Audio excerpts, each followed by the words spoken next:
It is up. Let me add deployment client using Splunk CLI.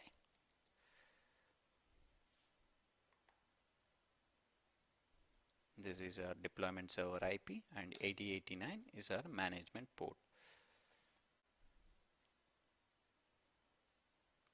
The syntax is IP:port.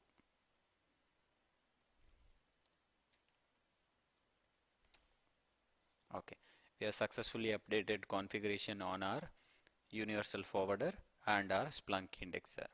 Now let us see whether we are receiving any clients on deployment server. So once we refresh, we should be able to see any communications happening between our clients and the deployment server.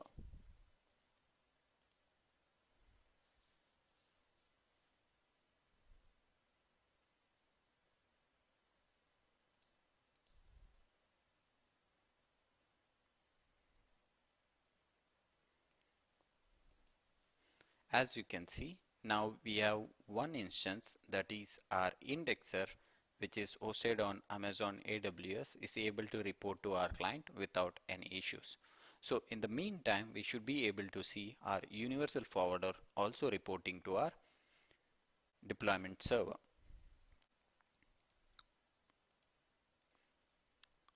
Let us refresh it once more.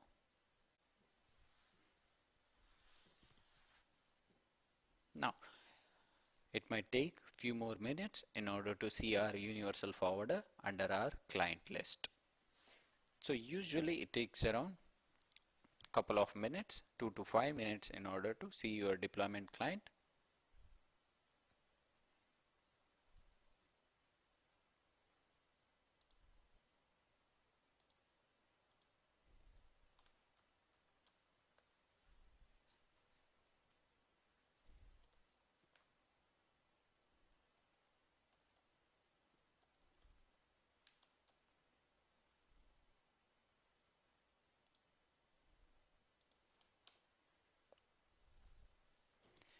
Now we are able to see our universal forwarder, which is installed on my laptop, able to successfully report to our deployment server.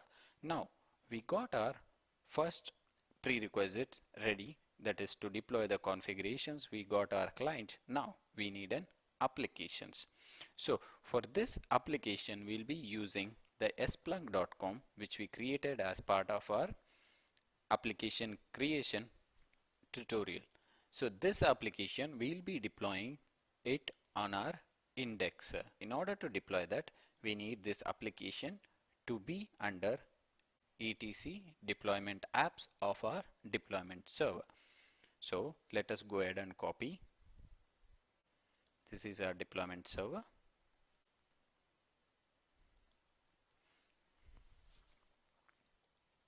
I have logged in. Let me log into my application user.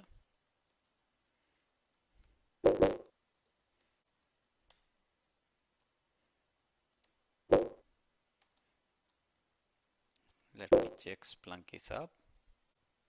Seems to be up. So I've already copied our application under temp. Yes, this is our application. Now let us copy this application under our deployment apps. etc deployment apps.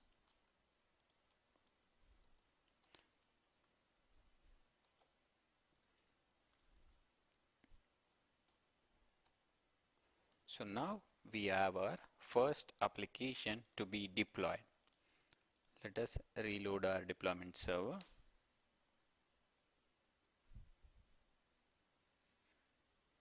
As you can see, we have our Splunk demo app is been deployed. So here we have a couple of actions. One, we can make sure what happens when this application happens.